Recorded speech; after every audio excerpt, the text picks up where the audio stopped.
함께 나누실 하나님의 말씀은 마태복음 17장 14절에서 20절까지의 말씀입니다. 한 절씩 교독하시겠습니다. 그들이 무리에게 이르매 한 사람이 예수께 와서 꿇어 엎드려 이르되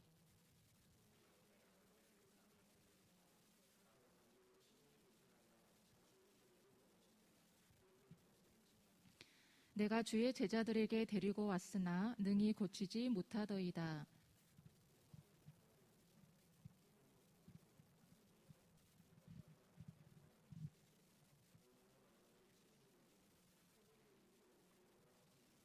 이에 예수께서 꾸짖으시니 귀신이 나가고 아이가 그때부터 나으니라.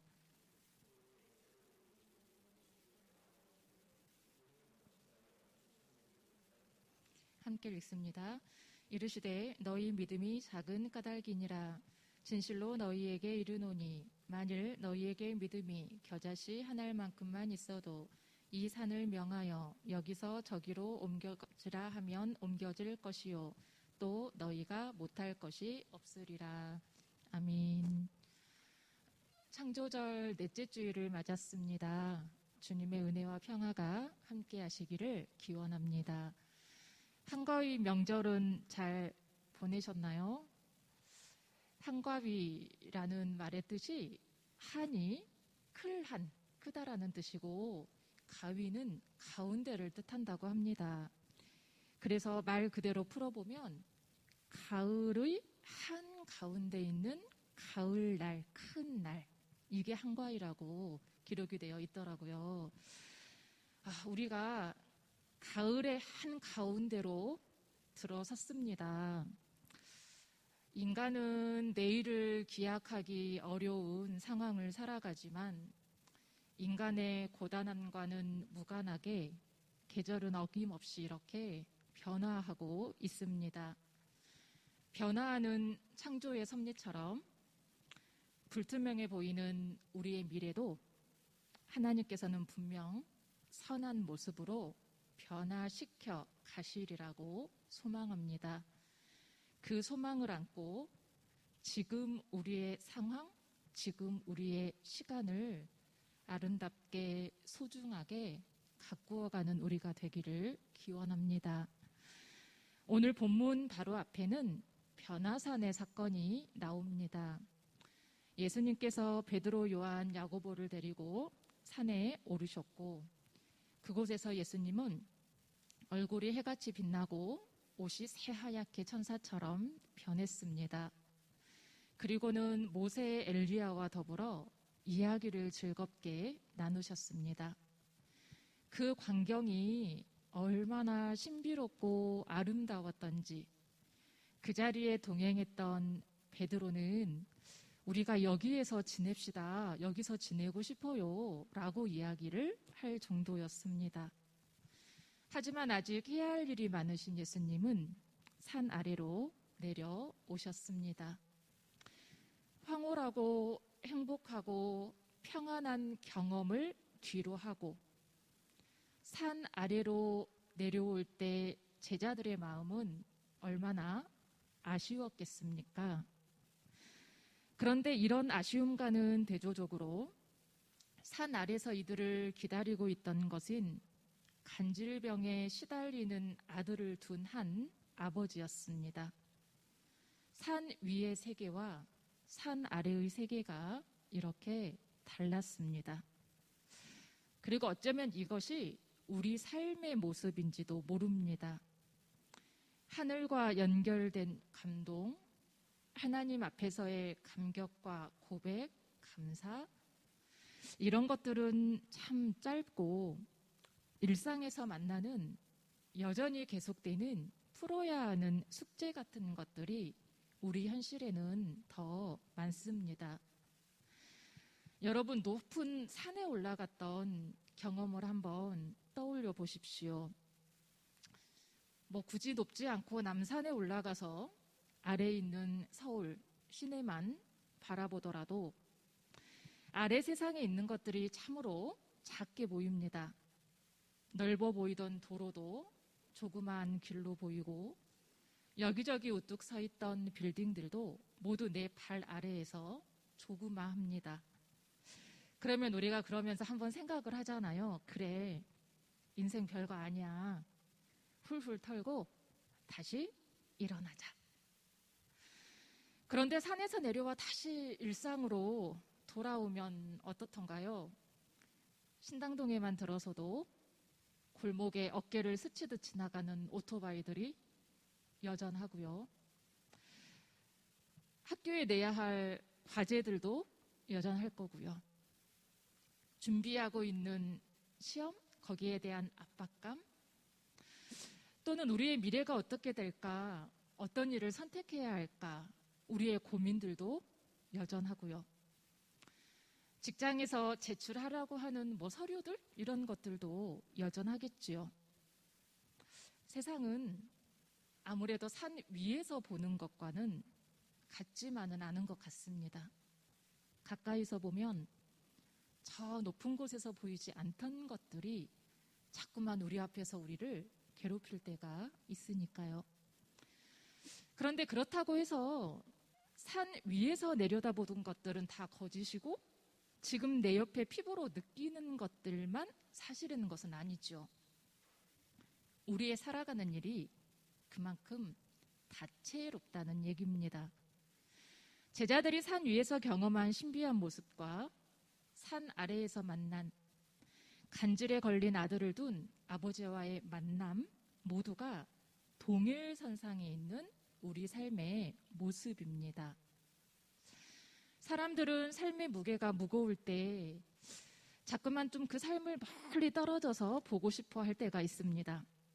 때로는 믿음으로 감당해야 하는 현실의 숙제들을 회피하고 싶을 때가 있습니다. 그런가 하면 또 반대로 너무 눈앞에 있는 것들만 보다가 더 큰 것을 놓치는 때도 있습니다. 가까이 있는 문제들에 대한 염려로 그 너머의 계획들을 깨닫지 못하는 순간들 같은 경우입니다. 그래서 삶은 가까이에서 성실하게 바라보며 감당해야 하는 자리가 있고 또 멀리서 큰 그림을 그리며 지켜보아야 하는 순간들이 있습니다. 그래서 지혜는 멀리 보는 것과 가까이에서 보는 것이 조화를 이루는 데서 나옵니다. 우리가 삶에서 만나는 것들을 기꺼이 감당하되 그 문제들에 우리의 마음과 영혼까지 매몰되지는 않는 그런 신앙의 지혜가 우리에게 있기를 소원합니다. 자, 다시 본문으로 와서 주님은 이제 제자들과 함께 산 아래로 내려오셨습니다. 오늘 이 내용은 마태복음만 아니라 다른 복음서들에도 기록되어 있습니다. 그런데 마가복음과 누가복음에는 이 아이가 귀신에 들렸다라고 말씀을 하는 반면 유독 오늘 마태복음에서는 15절에 간질병에 걸린 아이라고 표현을 하고 있습니다. 헬라어 살레니아조마이라는 단어를 간질병으로 번역을 한 건데요. 이 단어를 직역하자면 달, 하늘의 달이요. 달의 기운에 사로잡혔다라는 뜻입니다. 마태복음이 기록된 시리아 지역은 달을 신으로 숭배하던 곳이었습니다. 그러니까 달 기운에 사로잡혔다는 것은 하나님 외에 달신을 섬긴, 즉 잘못된 종교, 잘못된 가치관에 사로잡혀 있던 그 지역 사람들의 상태를 상징합니다. 이런 상태를 다시 18절에서는 귀신이 들리는 것으로 단어를 달리하여 다시 기록을 하고 있어요. 그렇다면 귀신 들렸다는 것 다른 것 아니네요. 우리 시대 잘못된 신앙, 잘못된 가치관에 빠진 모습, 그것으로 말할 수도 있겠습니다. 본문의 이 아이는 스스로 제어할 수 없는 어떤 잘못된 힘에 사로잡혀 있습니다. 불 속에 뛰어들기도 하고 물 속에 뛰어들기도 합니다. 정말 잘못된 종교에 빠져서 그렇게 된 것인지, 어쩌다 이렇게 된 것인지, 이유는 성경에 분명하게 기록되어 있지 않지만 원인이 무엇이든 이 아이가 이렇게 되고 나서 가족들의 삶은 굉장히 황폐해졌을 것입니다. 그러다 예수님께서 이 마을에 오신다는 소식을 접했습니다. 아이의 아버지는 한달음에 달려왔습니다. 간질병이 병이었든 귀신이었든 병도 고치고 귀신도 고치시는 예수님의 소문을 들었으니 얼마나 간절했겠습니까? 그러나 예수님이 아직 산에서 내려오지 않았다고 합니다. 급한 마음에 제자들에게 치료해 줄 것을 부탁했습니다. 그런데 제자들은 아무것도 해주지 못했습니다. 아이의 아버지는 실망했겠고 제자들 역시 당혹스럽기는 마찬가지였겠지요. 그때 예수님이 등장하신 겁니다. 자초지정을 들으신 예수님은 탄식하셨습니다. 오늘 본문 17절의 말씀이 그것인데요. 우리 17절 함께 봉독하겠습니다. 예수께서 대답하여 이르시되 믿음이 없고 패역한 세대여, 내가 얼마나 너희와 함께 있으며 얼마나 참으리요, 그를 이리로 데려오라 하시니라. 너희는 믿음이 없구나, 내가 얼마나 더 참아줘야 하겠느냐라고 제자들에게 하신 말씀입니다. 제자들의 믿음 없음이 예수님의 걱정을 깊게 하고 있습니다. 우리는 기도할 때 모든 것을 다 주님께 맡긴다고 기도합니다. 물론 우리는 궁극적인 하나님 앞에 우리의 모든 것을 맡겨야지요. 우리에게 주님의 은혜와 능력은 사실 절대적인 겁니다.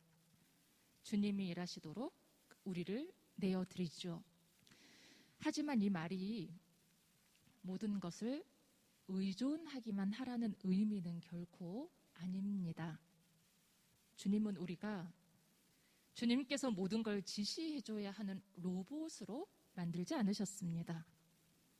스스로 일어설 줄 아는 사람이 되기를 원하십니다. 단 우리 안에 이미 주신 성령의 힘으로 말씀입니다.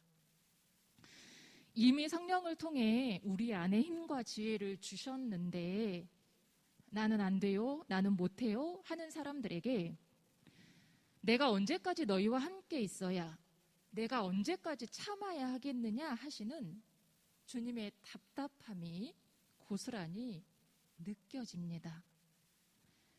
주님은 우리에게 이미 힘을 주셨고 그 힘으로 일어서도록 돕고 계시는 분임을 우리가 매 순간 기억할 수 있기를 바랍니다.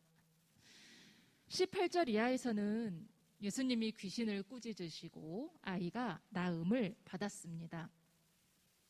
제자들이 주님께 묻습니다. 우리는 어찌하여 귀신을 쫓아내지 못했습니까?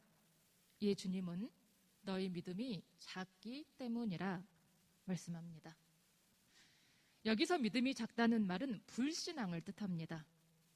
믿음이 있기는 있는데 크고 작고 많고 적고 이런 의미가 아니고요. 믿음이 없기 때문이라는 얘기입니다.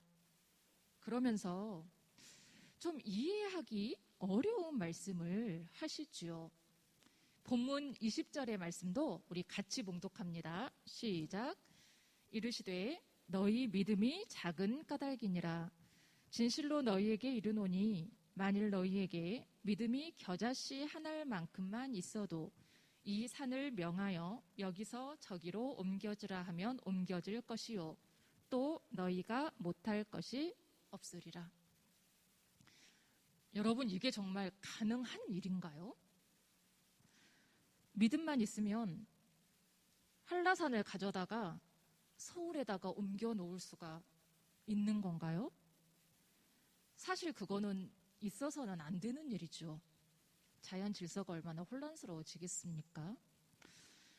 그렇다면 이 말씀은 좀 믿음 좀 가져라 라고 그냥 해보신 말씀일까요? 산을 움직이는 믿음이란 도대체 무엇인가 고민 중에 오래전에 책 한 권을 만났습니다. 함석헌 선생님이 쓰신 너 자신을 혁명하라 라는 책인데요. 그 책 85페이지에 나오는 대목을 제가 이 시간에 그대로 전해드립니다. 산을 움직이는 믿음은 사실은 나를 움직이는 믿음이다. 산보다도 더 무거운 것은 내 몸이다. 산을 참말 움직일 수 있어도 내가 나를 마음대로 할 수는 없다. 그런데 내가 믿기만 하면 산이라도 옮겨갈 것이다 하고 내 믿음을 믿으면 산보다도 더 무겁고 험하던 내 몸이 언젠지 모르게 움직여진단 말이다. 그러므로 산이 움직여진 것으로 보인다. 내 몸을 내 마음대로 잘 부리는 사람은 하루 동안에 20의 산봉우리를 내 발밑으로 지나가게 할 수 있으나 내 몸을 잘 부리지 못하는 사람은 머리 앞의 책도 1년을 가도 못 읽고 만다. 그러니 산을 옮기자 해서 산더러 여기서 일어나 저 바다 속으로 가거라 하고 소리를 지르는 것은 어리석은 일이요. 내가 나더러 옮겨가라고 명령을 해야 옳은 일이다. 어디로 옮겨가란 말인가? 하나님께로다. 여러분, 산을 움직이는 믿음은 사실은 나를 움직이는 믿음입니다. 무기력증에 빠진, 때로는 소망을 잃어버린, 때로는 불안과 염려 속에 갇힌 우리 몸과 마음을 움직이는 것이 믿음입니다. 어디로 움직입니까? 나를, 내 생각을, 내 마음을, 내 행동을 하나님께로 옮기는 것입니다. 우리 앞에 옮겨야 할 산들이 참 많습니다. 여러분 앞을 가로막고 있는 산들은 무엇인가요? 사람과의 관계가 어려운가요? 진로가 막막합니까? 가정이 부모님이 불화하여 고민인가요? 세상이 자꾸만 내가 가는 길을 도와주지 않고 나를 향해 덤비는 것만 같습니까? 우리 앞에 놓인 여러 가지 산, 그 산들이 우리의 꿈을 비웃는 것 같아서 우리가 자꾸만 실망이 되나요? 사실 세상에는 생존 자체의 벼랑 끝으로 내몰린 사람들이 참 많습니다. 소망을 잃어버리고 떠도는 이들이 많습니다. 그런 산 같은 문제들 앞에서 우리는 때로 아무것도 할 수 없다고 생각합니다. 하지만 믿음의 사람들은 산과 같은 그런 문제들을 옮길 수 있어야 합니다. 우리가 무슨 천재적인 능력으로 사회를 당장에 변화시키고 환경을 바뀌고 해결사 역할을 하라는 얘기가 아니죠. 그 문제들을, 그 산들을 바라보는 우리의 마음을 자꾸만 하나님께로 옮겨가는 겁니다. 산이 아니라 그것을 대하는 우리 자신을 하나님께로 움직이는 것이 믿음입니다. 우리는 나의 가능성이 아닌 하나님의 가능성을 믿고 가는 사람들인 것을 기억하기 원합니다. 그렇기에 때로 실패 앞에서 두려움, 염려, 내려놓을 수 있습니다. 그 자리가 끝이 아니거든요. 그리고 여전히 주님은 앞서 가시면서 우리를 인도하고 계시거든요. 추석이 지나고 코로나 상황이 악화되리라고 예상은 했지만 또 들려오는 소식들 속에서 우리가 어떻게 앞길을 차곡차곡 지혜롭게 펼쳐나가야 할지 우리 마음이 무거운 것은 사실입니다. 여러분은 어떻게 지내고 계신가요? 젊은 세대가 살아가기에 참 힘든 시대라고들 합니다. 안 그래도 취업의 문이 좁은 지는 오래되었었는데 이 코로나의 장기화로 미래를 예측하기가 어려우니까 더 그렇습니다. 그러나 여러분, 우리가 무기력해지지는 않기를 바랍니다. 우리가 시작했던 일, 우리의 결과와 달리 잘 되지 않을 수도 있습니다. 그런데 그러면 또 그 다른 산, 그것을 대하는 우리의 마음을 자꾸만 하나님께로 옮기면서 또 다시 일어서는 우리가 되기를 원합니다. 우리에게 겨자씨 한 알만한 믿음이라도 있다면 희망이 없어, 할 수 없어 하는 말은 우리에게 어울리지 않습니다. 주님은 모든 일을 다 완벽하게 해결해서 우리를 이끌어 주시기보다는 우리가 만나는 그 일을 감당하며 이겨갈 수 있는 힘을 주심으로 우리를 세워가고 계시는 분임을 우리가 기억하기를 원합니다. 가을을 맞으며 우리의 시선이 하나님께로 더 깊이 옮겨지기를 소원합니다. 우리 안에 계신 그리스도의 소망과 힘을 잘 발견하고 그 힘으로 살아가기를 바랍니다. 기도와 말씀 가운데 나를 하나님께로 옮기는 믿음, 그 믿음으로 세상을 바라보고 그 믿음으로 미래를 소망하며 그 믿음으로 날로 성숙하는 하나님의 사람들이 되시기를 주님의 이름으로 간절히 축원합니다. 기도하겠습니다. 소망의 하나님, 우리가 서 있는 자리에서 하나님의 소망을 바라봅니다. 산 아래 주님 없이 아무것도 하지 못했던 제자들의 모습이 우리들의 모습은 아닌가도 돌아봅니다. 언제까지 너희를 참아줘야 하겠느냐 말씀하시는 주님의 안타까움이 우리의 교회들을 바라보시는 주님의 마음은 아닌지도 돌아봅니다. 주님, 이 시간 우리의 몸과 마음을 하나님께로 옮기오니 우리가 믿음 가운데 이 상황들을 넉넉히 감사함으로 견뎌갈 수 있도록 축복하여 주옵소서.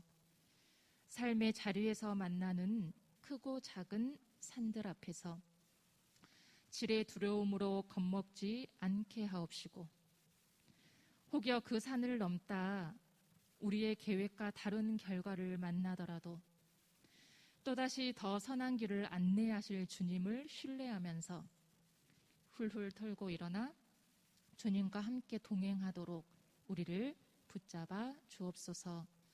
모든 말씀을 우리 삶의 그리스도가 되시는 예수님의 이름으로 기도드립니다. 아멘.